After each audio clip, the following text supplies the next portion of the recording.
Hi everyone, I am going to explain about heredity.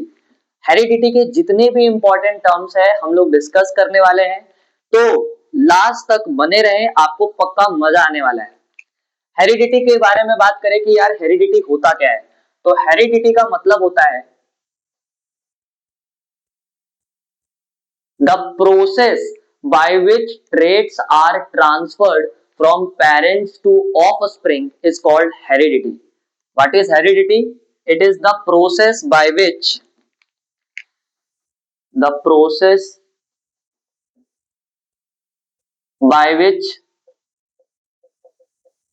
traits are transferred from parents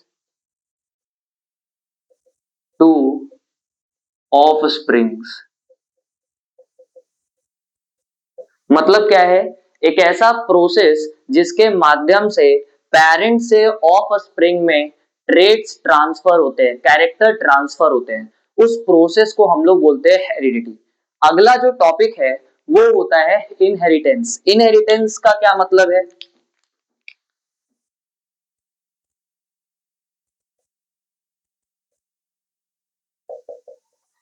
जो trait of spring receive करते हैं अपने parent से, इस process, ये जो फेनोमेना है, इसको हम लोग बोलते हैं inheritance. The traits which are received by the offspring is called inheritance. Traits traits which are received by the offspring is called inheritance. So yes, heredity और इनहेरिटेंस में डिफरेंस है। Heredity वो mechanism involve करता है जिसके माध्यम से trait transfer होते हैं पेरेंट टू ऑफस्प्रिंग, और इनहेरिटेंस का मतलब होता है कि कौन से ट्रेट ऑफस्प्रिंग को मिले हैं। फॉर एग्जांपल, जैसे पेरेंट से आई कलर ट्रांसफर हुआ, तो जो ट्रांसफरेंस हुआ उसमें जो प्रोसेस लगा वो हेरिडिटी है, और जो चीज मिला बच्चे को वो है इनहेरिटेंस। अगला जो टॉपिक है वो ये है कि यार इंफॉर्मेशन ट्रांसफर कैसे हो रहा है, आखिर कहाँ ये इंफॉर्मेशन स्टोर्ड है। तो इसके लिए हम लोगों को डीएनए समझना पड़ेगा। तो अगर मैं डीएनए की बात करूं, तो डीएनए की अगर मैं बात करूं, तो डीएनए का फुल फॉर्म हम सभी को पता है। DNA stands for deoxyribose nucleic acid. DNA का मतलब क्या होता है?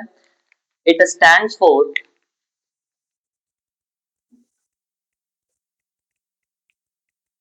Deoxy ribose nucleic acid. ऐसा समझो, डीएनए एक लंबा सा दो धागों का मॉलिक्यूल है। It is a long threads जिसमें दो स्ट्रैंड्स होते हैं।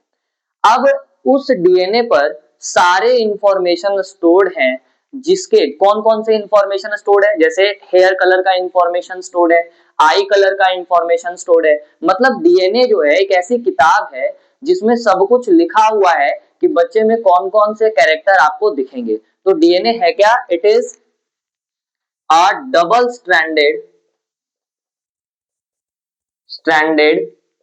molecule that contain all hereditary information.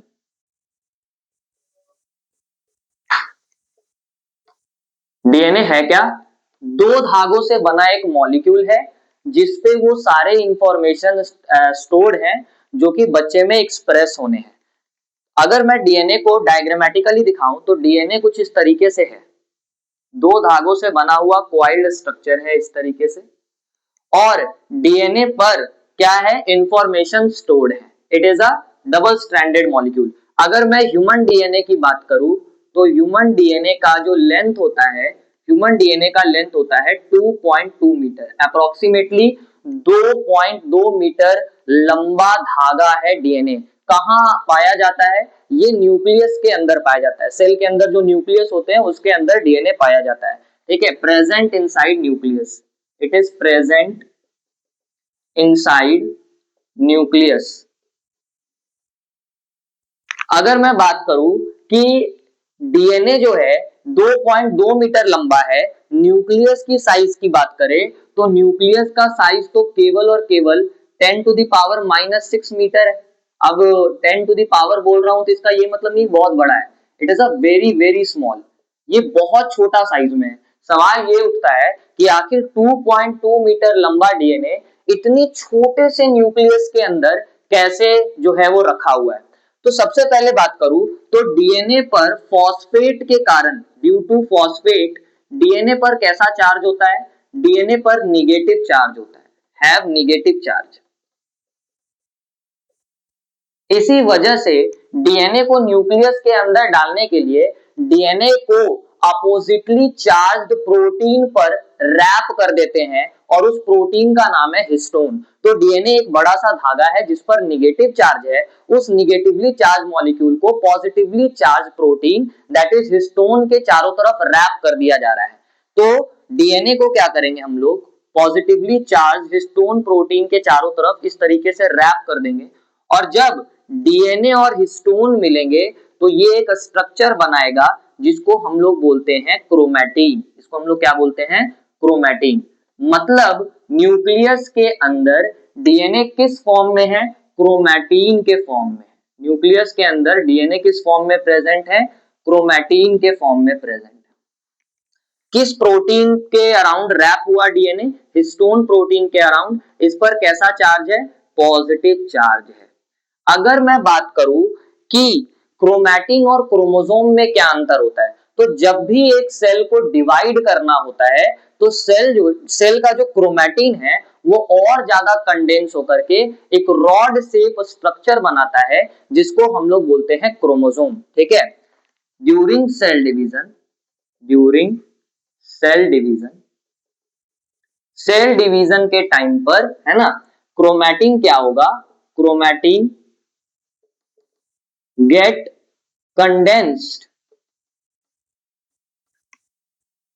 to form chromosome. मतलब क्रोमोसोम्स केवल और केवल कब दिखते हैं, जब सेल जो है वो डिवाइड कर रहे होते हैं। तो किसी भी डिवाइडिंग सेल में आपको क्रोमैटिन क्रोमोसोम के फॉर्म में दिखेगा। तो क्रोमोसोम जो है वो कैसे स्ट्रक्चर होते हैं, they are rod shaped structure, हमेशा नहीं दिखते सेल में, ये सिर्फ और सिर्फ तभी दिखते हैं जब सेल क्या कर रहा हो, डिवाइड कर रहा हो। तो क्रोमैटिन, क्रोमोसोम और डीएनए हम लोगों को समझ में आया। अगला बात है कि डीएनए को तुम एक किताब की तरह मान सकते हो। जैसे हर एक किताब के पन्ने पे अलग अलग इंफॉर्मेशन होती है, वैसे डीएनए पर भी कुछ ऐसे सेगमेंट्स होते हैं जिन पर अलग अलग चीजों के लिए इंफॉर्मेशन स्टोर की हुई होती है। तो उस सेगमेंट को हम लोग बोलते हैं जीन। तो जीन क्या है ये हम लोग समझेंगे। जीन क्या होता है, डीएनए एक लंबा सा धागा है, इस लंबे से धागे पर कुछ ऐसे स्पेसिफिक साइट हैं जो कि अलग अलग इंफॉर्मेशन स्टोर करते हैं। तो ये जो स्पेसिफिक साइट है ना, जो कि अलग अलग इंफॉर्मेशन स्टोर कर रहे हैं, वो स्पेसिफिक साइट को हम लोग बोलते हैं जीन। तो जीन को अगर मैं डिफाइन करना चाहूं तो कैसे करूंगा, तो जीन है क्या, gene is the functional segment, it is the functional segment. किसका फंक्शनल सेगमेंट है, सेगमेंट ऑफ डीएनए, जो कि क्या करता है, which carry a specific information, ये एक स्पेसिफिक टाइप का इंफॉर्मेशन कैरी करता है। मतलब अगर मैं मोर साइंटिफिकली बात करूं तो जीन डीएनए का एक ऐसा सेगमेंट है जो कि एक स्पेशल तरह के प्रोटीन के लिए कोड करता है, और उन्हीं प्रोटीन के वजह से हम लोग के बॉडी में अलग अलग कैरेक्टर्स देखने को मिलते हैं। अगर मैं बात करूं कि जीन किस पर है, तो सबसे पहली बात जीन डीएनए पर है, और डीएनए से ही क्या बन रहा है, क्रोमैटिन, और क्रोमैटिन ही आगे चल करके क्या बना रहा है, क्रोमोसोम। इसका मतलब जीन डीएनए पर भी है, क्रोमैटिन पर भी है और क्रोमोसोम पर भी है, क्योंकि क्रोमैटिन और क्रोमोसोम दोनों ही किससे बने हैं, डीएनए पर। और जीन किसका फंक्शनल सेगमेंट है, डीएनए का फंक्शनल सेगमेंट है। तो यहां से अगर मैं बात करूं कि genes are present on DNA as well as chromosome, as well as chromosome. Gene जो है डीएनए पर भी प्रेजेंट है और क्रोमोसोम पर भी प्रेजेंट है। तो यहां से हम लोग बहुत मतलब बारीक जो दिक्कत होती है उसको हम लोग जो है क्लियर किए कि यार डीएनए क्या होता है। तो डीएनए दो धागों से मिला हुआ एक मॉलिक्यूल है जिसके ऊपर बहुत सारे इंफॉर्मेशन स्टोर्ड है। क्योंकि ह्यूमन डीएनए का लेंथ 2.2 मीटर है तो इसीलिए इसको पैक करने के लिए हिस्टोन प्रोटीन के चारों तरफ रैप कर दिए और क्रोमैटिन में कन्वर्ट कर दिए। क्रोमैटिन कंडेंस होकर के क्रोमोसोम बनाया। डीएनए का फंक्शनल यूनिट क्या होता है? जीन होता है ना। क्योंकि जीन के फॉर्म में डीएनए अपने आप को एक्सप्रेस कर पाता है। ये जीन आगे चल करके प्रोटीन बनाते हैं और वो प्रोटीन जो है एक पर्टिकुलर ट्रेट को एक्सप्रेस करते हैं। और उसके बाद क्रोमोसोम पर भी जो है वो जीन प्रेजेंट होता है। अब हम लोग आगे डिस्कस करेंगे कि यार क्रोमोसोम पर जीन का क्या लोकेशन होगा। तो आप जल्दी से इसके लिए एक बार स्क्रीनशॉट ले लीजिए। इसको मैं हटाता हूं। आई होप आपने ले लिया होगा। आगे हम लोग चलते हैं।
अब अगला हम लोग देखने वाले हैं कि क्रोमोसोम पर जीन्स कैसे जो है वो प्रेजेंट होते हैं। तो अगर मैं बताऊं तो ध्यान से समझिएगा। मान लीजिए ये क्रोमोसोम है, ये क्रोमोसोम है। तो क्रोमोसोम के ऊपर अलग अलग जो है वो जीन्स प्रेजेंट होते हैं। मतलब यहां पर हो सकता है कि एक ऐसा जीन हो जो कि जो है हाइट के लिए कोड कर रहा हो। मतलब ये आपका क्रोमोसोम है जहां पर यहां पर आपका किसके लिए जीन है? हाइट के लिए जीन प्रेजेंट है। यहां पर हो सकता है आई कलर के लिए जीन प्रेजेंट हो। मतलब क्या होता है? क्रोमोसोम के ऊपर अलग अलग कैरेक्टर के लिए जीन्स जो है वो प्रेजेंट होते हैं। अब रही सवाल कि जैसे समझिए हम लोग जो है हम लोगों के अंदर कितने क्रोमोसोम्स होते हैं। इसको समझने से पहले आपको मैं बता दूं, जैसे ये मेल गैमेट है, लेट सपोज। अब इस मेल गैमेट के मान लीजिए अंदर एक क्रोमोसोम है, लेट सपोज। फिर उसके बाद ये दूसरा जो है ये फीमेल गैमेट है, इसके अंदर जो है मान लीजिए ये एक क्रोमोसोम है। अब इस क्रोमोसोम के ऊपर मान लेते हैं यहां पर जीन प्रेजेंट है आई कलर के लिए। फिर यहां पर जीन प्रेजेंट है हाइट के लिए। फिर यहां पर जीन प्रेजेंट है लेट सपोज स्किन कलर के लिए। तो आपको मालूम होगा, पहली बात तो गैमीट क्या होता है ये बता देता हूं आपको। गैमीट ऐसे सिंगल सेल होते हैं ना जो कि फर्टिलाइजेशन में पार्टिसिपेट करते हैं और गैमीट्स हैप्लॉइड होते हैं। मतलब पेरेंट के कंपैरिजन में गैमीट्स में हाफ नंबर ऑफ क्रोमोसोम्स होते हैं। मतलब गैमीट अगर मैं बताऊं कि गैमीट है क्या, तो गैमीट क्या है यार? They are haploid cell which participate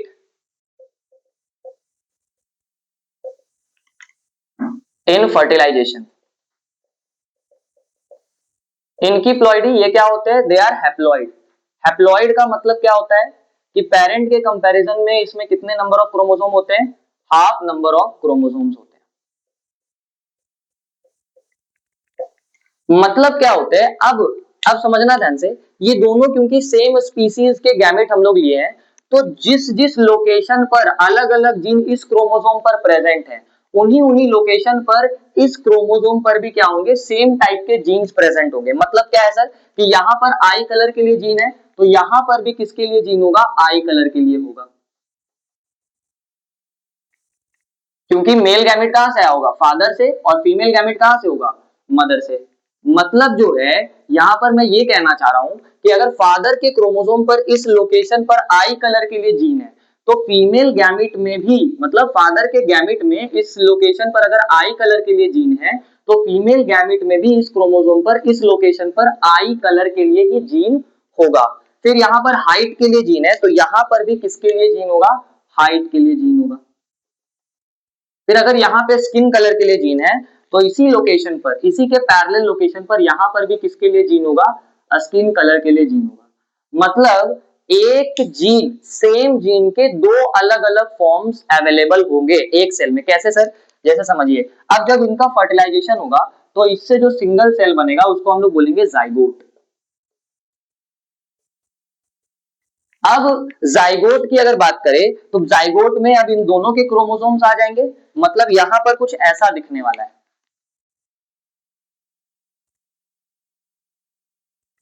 यहां पर आई कलर के लिए जीन था। अब मैं, क्योंकि मैंने कलर के से रिप्रेजेंट करा है तो मैं जो है लिखने नहीं वाला, मैं आपको कलर से ही बताऊंगा। जैसे यहाँ पे आई कलर के लिए जीन है तो यहाँ पे भी आई कलर के लिए जीन, यहाँ पे भी आई कलर के लिए जीन।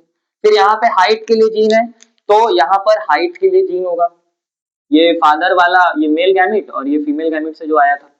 फिर यहाँ पर स्किन कलर के लिए जीन था तो यहाँ पे भी आपको स्किन कलर के लिए जीन। अब सिर्फ 3 जीन तो होते नहीं है, बहुत सारे जीन्स प्रेजेंट होते हैं हमारे क्रोमोसोम पर। ये मैं एक एग्जांपल से समझा रहा हूँ। अगर आप नोटिस कीजिए तो इसकी यहाँ पर कितने नंबर ऑफ क्रोमोसोम है, अगर यहाँ पे n क्रोमोसोम है तो यहाँ पर भी n क्रोमोसोम है, और जब दोनों मिलते हैं तो क्रोमोसोम की संख्या रीस्टोर्ड हो जाती है और ये 2n हो जाता है। मतलब ये दोनों कैसे सेल है, हैप्लॉइड सेल है, क्योंकि इनमें हाफ नंबर ऑफ क्रोमोसोम्स है। और ये कैसे सेल है, ये डिप्लॉइड सेल है, जाइगोट डिप्लॉइड सेल है। ये फर्टिलाइजेशन के बाद बनता है क्योंकि इसमें जो है ना डबल नंबर, मतलब क्रोमोसोम रीस्टोर्ड हुआ है। अब एक एक क्रोमोसोम तो होते नहीं है। अगर ह्यूमन की बात करें तो ह्यूमन के मेल गैमेट में टोटल कितने क्रोमोसोम्स होते हैं, 23 क्रोमोसोम्स होते हैं। और फीमेल गैमेट में भी कितने क्रोमोसोम्स होते हैं, 23 क्रोमोसोम्स होते हैं। जब ये दोनों फर्टिलाइज करते हैं तो फर्टिलाइज करके जाइगोट में कितने क्रोमोसोम हो जाते हैं, 46 इंडिविजुअल क्रोमोसोम्स हो जाते हैं। तो 23 पेयर्स। कहने का क्या मतलब है कि जीन्स जो है ना वो पेयर में होते हैं। पेयर में कहने का मतलब हाफ जीन्स जो है वो मदर के साइड से आ रहे हैं और हाफ जीन जो है वो फादर के साइड से आ रहे हैं। मतलब क्या है सर कि अगर मैं इन दोनों क्रोमोसोम के एग्जांपल लूं, अब यार समझो, मतलब एक जीन के ना दो अलग अलग फॉर्म्स होंगे। क्यों, क्योंकि दो अलग अलग, मतलब एक क्रोमोसोम के दो कॉपी हैं। मतलब यहां पर अगर आई कलर के लिए जीन है तो यहां पर भी आई कलर के लिए जीन है, एक फादर के साइड से और एक मदर के साइड से। मतलब एक जीन के जो दो अलग अलग फॉर्म्स होते हैं ना उनको हम लोग बोलते हैं एलील्स। मतलब लेट सपोज आई कलर मेरा ब्लैक है, ब्लैक डोमिनेंट मान रहा हूं, तो ब्लैक को मैं कैसे रिप्रेजेंट करूंगा, कैपिटल बी से। अब लेट सपोज जो है ना मदर का आई कलर था ब्राउन, तो यहां पर मैं ब्राउन को भी, अब याद रखिएगा एलिल मैं आपको बताऊंगा, एलिल दो तरह के होते हैं, डोमिनेंट एलिल और रिसेसिव एलिल। यहाँ पे मैं ब्लैक कलर आई को डोमिनेंट मान के चल रहा हूँ, तो जिसको डोमिनेंट मान के चलते हैं ना, डोमिनेंट क्या होता है हम लोग समझेंगे, जिसको डोमिनेंट मान के चलते हैं उसको कैपिटल अल्फाबेट से रिप्रेजेंट करते हैं। और जो रिसेसिव होता है, जैसे ब्लैक डोमिनेंट है तो ब्राउन क्या होगा, रिसेसिव, तो रिसेसिव को उसी के स्मॉलर केस से रिप्रेजेंट करते हैं। मतलब अगर ये कैपिटल बी है तो ये क्या होगा, स्मॉल बी होगा। वैसे ही यहाँ पर हमने हाइट के लिए लिया तो हाइट टॉल हो सकता है या डॉर्क हो सकता है। तो मान लीजिए टॉल के लिए जो है ये कैपिटल टी से रिप्रेजेंट किए, तो डॉर्क के लिए स्मॉल टी से रिप्रेजेंट करेंगे। स्किन कलर मान लीजिए, ठीक है, स्किन कलर के लिए कोई जीन ले लेते हैं, लेट सपोज स्किन कलर के लिए जीन ले लेते हैं ए, तो यहाँ पर स्मॉल ए से रिप्रेजेंट करेंगे। मतलब जो, अब एक चीज समझिएगा, एक जीन के दो अलग अलग फॉर्म्स प्रेजेंट है। अब आपको ये रीजन मैंने बता दिया क्योंकि एक फादर के साइड से आ रहा है और एक मदर के साइड से आ रहा है। तो सेम जीन के दो अलग अलग फॉर्म्स होते हैं ना, उनको हम लोग बोलते हैं एलील्स। ठीक है, तो यहां से एलील का कॉन्सेप्ट हमको समझ में आ रहा है सर कि एलील क्या होता है। Allele, two alternating forms of the same gene is called allele. ठीक है, two alternating forms alternating forms of the same gene is called allele. उसको हम लोग क्या बोलते हैं? अलील बोलते हैं। जैसे कि यहां पर आप लोग देख सकते हैं, यहां पर अगर मैं दो क्रोमोसोम बनाऊं, लेट सपोज, तो यहां पर आप लोग देख रहे हैं, यहां पर लेट सपोज कैपिटल बी है, तो यहां पे स्मॉल बी है। यहां पर अगर मैंने कैपिटल टी बनाया है, यहां पर कैपिटल टी हाइट के लिए जो जीन है, तो यहाँ पे स्मॉल टी है। अब जरूरी नहीं है कि हमेशा अलग अलग हो, ये सेम भी हो सकते हैं, उस पर भी हम लोग बात करेंगे अभी। ये कैपिटल ए है, यहाँ क्या है? स्मॉल ए है। अब एक चीज समझिएगा, ये दोनों ऐसे क्रोमोसोम्स है ना जो कि बिल्कुल सेम शेप के हैं, सेम स्ट्रक्चर के हैं। तो वैसे क्रोमोसोम्स जिनका शेप स्ट्रक्चर सेम होता है और वो सेम ट्रेट के लिए जीन कैरी करते हैं, उन क्रोमोसोम को हम लोग बोलते हैं होमोलोगस क्रोमोसोम। तो ये दोनों कैसे क्रोमोसोम है? They are homologous chromosome. ये कैसे क्रोमोसोम है यार? ये होमोलोगस क्रोमोसोम है। क्यों ये होमोलोगस क्रोमोसोम है? क्योंकि इन दोनों क्रोमोसोम का शेप सेम है, साइज सेम है, और ये दोनों क्रोमोसोम सेम टाइप के जीन्स को कैरी कर रहे हैं। ठीक है, तो होमोलोगस क्रोमोसोम के लिए क्या क्या होंगे? शेप सेम होगा, साइज सेम होगा, and both of them carry same types of gene. और एक जीन के दो अलग अलग फॉर्म्स हैं, क्योंकि एक क्रोमोसोम जो है वो फादर के साइड से आया है और दूसरा क्रोमोसोम जो है वो मदर के साइड से आया है। तो सेम, जैसे यहां पर बात करूं तो यहां पर कौन से कैरेक्टर के लिए जीन है? तो यहां पर जो है, यहां पर हमारे पास आई कलर के लिए जीन है।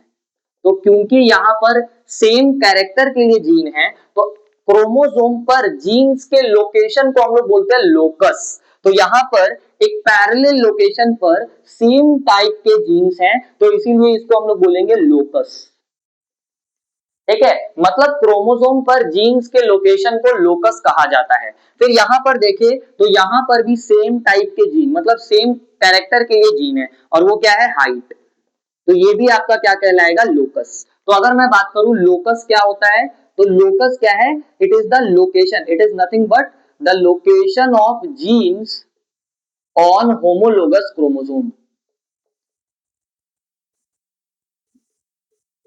होमोलोगस क्रोमोसोम पर जीन्स के लोकेशन को हम लोग क्या बोलते हैं? लोकस बोलते हैं। सेम लोकस पर सेम तरह के जीन्स होंगे। एक जीन के दो अलग अलग फॉर्म्स हो सकते हैं, जैसे कि लिए आई कलर के लिए दो फॉर्म्स हैं, दो एलील्स हैं, कैपिटल बी स्मॉल बी, और यही सेम जीन के जो दो अल्टरनेटिंग फॉर्म्स होते हैं उनको हम लोग बोलते हैं एलील। ठीक है, तो जैसे अगर मैं बात करूं आई कलर, तो आई कलर के लिए जीन जो है ना वो दो फॉर्म में है, या तो ये कैपिटल बी हो सकता है, तो this is a black colour, this is for black colour, black I colour, और या तो ये स्मॉल भी हो सकता है, मतलब this is for brown I colour. तो ये जो सेम जीन के दो अलग अलग फॉर्म्स है ना, इनको हम लोग क्या बोलते हैं? एलील्स बोलते हैं। मतलब आप इतना समझिए कि हर एक जीन जो है ना वो पेयर में होता है, और एक पेयर, ये जो दोनों पेयर होते हैं उनको हम लोग क्या बोलते हैं? एलील्स बोलते हैं। फिर अगर मैं बात करूं कि यार अभी यहाँ पे एक एक एग्जांपल लिए, जैसे ह्यूमन में मेल के पास, मेल गैमिट में कितने क्रोमोसोम होंगे? 23 क्रोमोसोम। फीमेल गैमिट में कितने क्रोमोसोम होंगे? 23 क्रोमोसोम। और ये दोनों जब मिलेंगे तो कितने क्रोमोसोम होंगे? 46 क्रोमोसोम होंगे। अब यार देखो, इस चैप्टर में ना पी प्लांट के बारे में ज्यादा पढ़ना है, तो पी प्लांट के मेल गैमिट में कितने क्रोमोसोम होंगे? 7 क्रोमोसोम होंगे। अगर मैं पी प्लांट की बात करूं तो पी प्लांट में है ना कितने कितने क्रोमोसोम होंगे? 7 क्रोमोसोम्स होंगे मेल गैमिट में,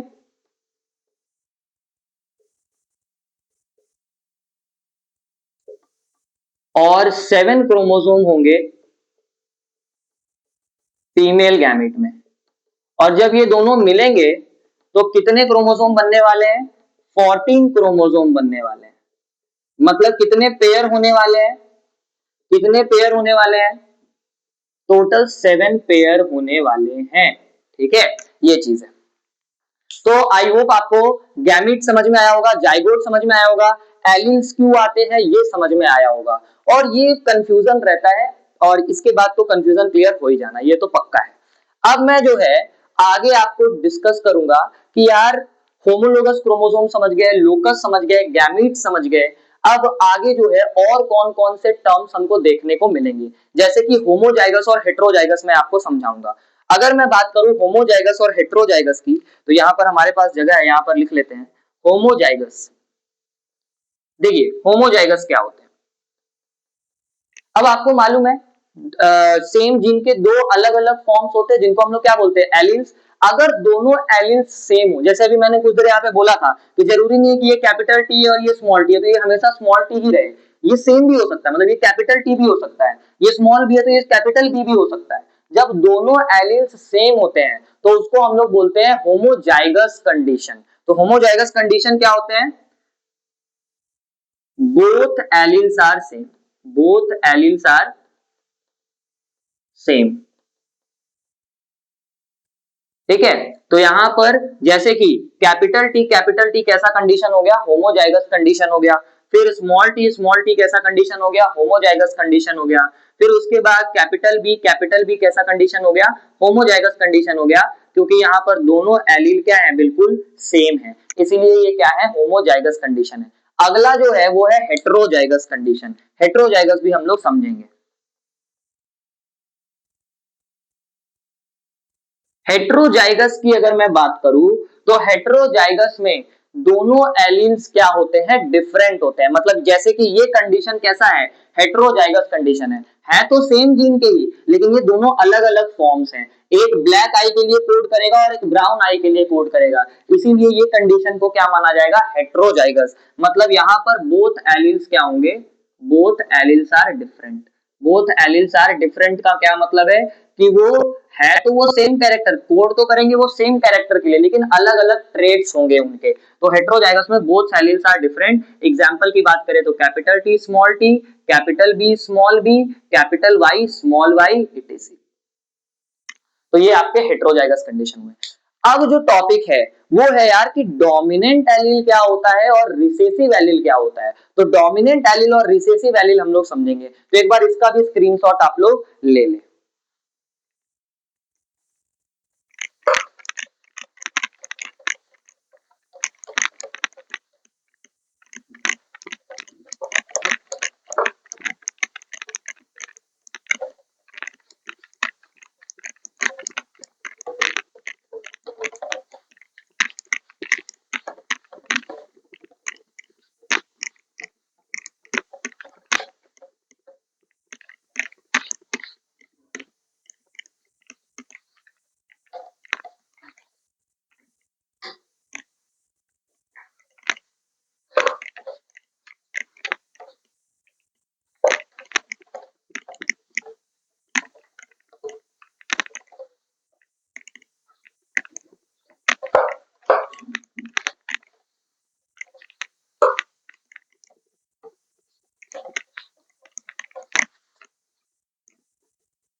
ओके, सो बने रहे, पेशेंस बनाए रखे, एक एक टॉपिक हम लोग क्लियर करेंगे। अगला है, अभी हम लोग आपको बताए हेट्रोजाइगस होमोजाइगस। अब समझिए डोमिनेंट एलील क्या होता है। देखिए हेट्रोजाइगस कंडीशन में ना हमेशा एक ही एलील अपने आप को एक्सप्रेस कर पाता है, मतलब कर पाता है क्या, मतलब एक एलील अपने आप को एक्सप्रेस करता है, वो दूसरे एलील के एक्सप्रेशन को सप्रेस कर देता है। तो हेट्रोजाइगस कंडीशन में ऐसा एलील जो अपने आप को एक्सप्रेस कर रहा है और दूसरे एलील के एक्सप्रेशन को सप्रेस कर रहा है, उस एलील को हम लोग बोलते हैं डोमिनेंट एलील। मतलब क्या है sir, what is dominant allele in a heterozygous condition,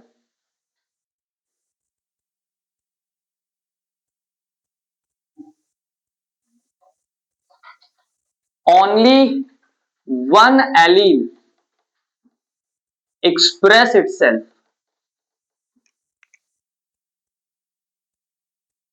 and suppresses the expression of other allele, और उस एलील को हम लोग क्या बोलते हैं, dominant allele. This allele is known as dominant allele. इस एलील को हम लोग क्या बोलते हैं गुरु, डोमिनेंट एलील बोलते हैं। अब इसको एग्जाम्पल से समझते हैं। जैसे फॉर एग्जाम्पल हम लोग बात कर रहे हैं, हाइट की बात करें तो हाइट के लिए अभी हम लोगों ने दो एलील देखा, एक देखा कैपिटल टी और एक देखा small T. Capital T tall के लिए है, मतलब प्लांट, जैसे पी प्लांट पढ़ेंगे तो अगर पी प्लांट में कैपिटल टी एलील है तो वो टॉल के लिए करेगा, मतलब अगर एलील कैपिटल टी है तो प्लांट टॉल होगा। वैसे ही स्मॉल टी किसके लिए होता है, डॉर्फ के लिए होता है। हेट्रोजाइगस कंडीशन में क्या होता है ना, मान लीजिए कैपिटल टी स्मॉल टी, अब आपको मालूम है एक जाइगोट में हमेशा क्या रहने वाला है, एक जाइगोट में हमेशा एक जीन के दो फॉर्म्स रहने वाले हैं। तो मान लो कैपिटल टी स्मॉल टी है तो ये हेट्रोजाइगस कंडीशन है। तो इस कंडीशन में अपने आप को सिर्फ और सिर्फ जो एलील एक्सप्रेस करेगा वही डोमिनेंट होता है, और यहाँ पर अपने आप को सिर्फ और सिर्फ कौन एक्सप्रेस करता है, capital T. Capital T express करता है, मतलब अगर ऐसा कंडीशन हुआ तो प्लांट क्या होगा, प्लांट विल बी टॉल। क्यों, क्योंकि कैपिटल टी अपने आप को एक्सप्रेस कर रहा है और वो स्मॉल टी के एक्सप्रेशन को सप्रेस कर रहा है। तो कैपिटल टी कैसा एलील हो गया, कैपिटल टी यहाँ पर capital T is dominant allele. और जो सप्रेस हो जाता है, और जो सप्रेस्ड हो जाता है उस एलील को हम लोग बोलते हैं रिसेसिव एलील, क्योंकि ये सप्रेस हो गया, ये अपने आप को एक्सप्रेस नहीं कर पाया, इसीलिए स्मॉल टी आपका कैसा एलील है, रिसेसिव एलील है। ठीक है। अब एक चीज और, तो रिसेसिव एलील क्या है, the allele which is suppressed, allele which get suppressed.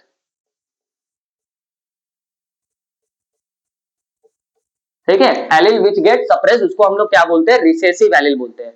और ये रिसेस क्या सर ऐसा है कि कभी रिसेसिव एलील भी अपने आप को एक्सप्रेस कर पाएगा, मतलब कभी प्लांट डॉर्फ होगा, तो आंसर है यस, प्लांट डॉर्फ होगा जब ये रिसेसिव एलील जो है ना होमोजाइगस कंडीशन में प्रेजेंट होगा।